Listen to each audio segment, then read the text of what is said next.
Hello बच्चों, तो हमें प्रश्न में दिया गया है, बताइए नीचे दी गई संख्याओं में कौन कौन परिमेय संख्याएं हैं और कौन कौन अपरिमेय।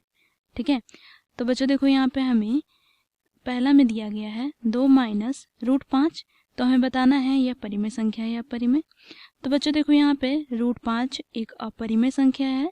जब परिमेय संख्या में हम अपरिमेय संख्या घटाते हैं तो बच्चों हमें संख्या अपरिमेय संख्या ही प्राप्त होता है। ठीक है, तो पहला क्या हो जाएगा, देखो यहाँ पे 2 माइनस √5 एक अपरिमेय संख्या है। ठीक है, अपरिमेय संख्या है। अब बच्चों देखो यहाँ पर दूसरा में हमें दिया गया है ब्रैकेट में 3 प्लस √23 माइनस √23। ठीक है, तो इसे हम लिखेंगे यहाँ पर, देखो पहले सरल कर लेते हैं।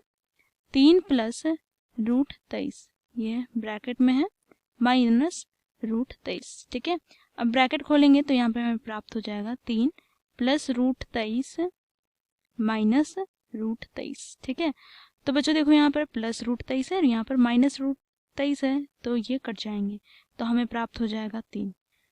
तो 3 एक परिमेय संख्या है। ठीक है, अर्थात इसे हम p/q के रूप में लिख सकते हैं। देखो 3/1। ठीक है, तो यह एक परिमेय संख्या है। ठीक है, एक परिमेय संख्या है। अब बच्चों देखो यहाँ पे तीसरा में हमें दिया गया है 2 गुनी √7/7 गुनी √7। ठीक है, तो इसे हम लिखेंगे यहाँ पर, देखो 2 गुनी √7/7 गुना √7। ठीक है, तो यहाँ पर देखो बच्चों इसे हम क्या लिख सकते हैं, देखो 2 गुनी √7 बटे में 7 गुनी √7। तो देखो हर तथा अंश दोनों में ही √7 है। ठीक है, तो अंश तथा हर से बच्चों हम क्या करेंगे, √7 कट कर देंगे, हटा देंगे, तो यहाँ पर हमें प्राप्त हो जाएगा 2/7। तो 2/7 एक परिमेय संख्या है। ठीक है, एक परिमेय संख्या है। अब यहाँ पर देखो हमें चौथा में दिया गया है 1/√2। तो यहाँ पर हम लिखेंगे 1/√2।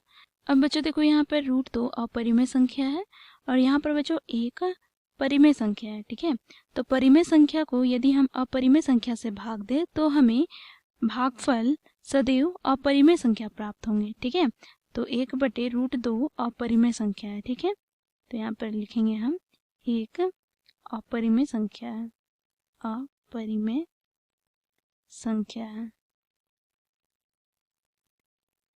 अब बच्चों देखो यहाँ पर 5 में हमें दिया गया है 2 पाई। ठीक है, तो यहाँ पर देखो 2 गुनी पाई। तो बच्चों हम जानते हैं पाई को हम 22/7 लिखते हैं, परंतु बच्चों यह लगभग मान है। ठीक है, यहाँ से हम बोले तो यह p/q के रूप में है, तो पाई एक परिमेय संख्या, परंतु ऐसा नहीं है।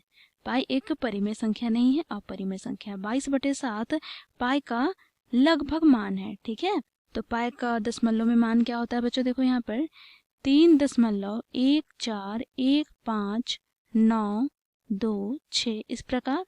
तो बच्चों देखो यहाँ पर इसके दशमलव मान ना ही पुनरावृत्ति हो रही है, ना ही कहीं पर रुक रहा है। ठीक है, तो बच्चों देखो यहाँ पर इसलिए जब दशमलव मान क्या होते हैं, पुनरावृत्ति भी नहीं होते हैं और ना ही रुकते हैं, तो बच्चों क्या होगा, वो संख्या क्या होंगे, अपरिमेय संख्या। ठीक है, तो बच्चों देखो यहाँ पर पाई क्या है, अपरिमेय संख्या है। ठीक है, तो यहाँ पर लिखेंगे क्योंकि पाई अपरिमेय संख्या है, अपरिमेय संख्या है, तो बच्चों देखो हम यहाँ पर पाई को 2 से गुना करेंगे, अर्थात यहाँ पर 2 क्या है, परिमेय संख्या। यदि परिमेय संख्या को अपरिमेय संख्या से गुना करें तो हमें गुणनफल सदैव अपरिमेय संख्या प्राप्त होगा, इसलिए यहाँ पर 2 गुनी पाई एक अपरिमेय संख्या है, अपरिमेय संख्या है। ठीक है, तो ये हो जाएगा बच्चों हमारा आंसर। आशा करती हूँ कि आप लोगों को समझ में आया होगा। धन्यवाद।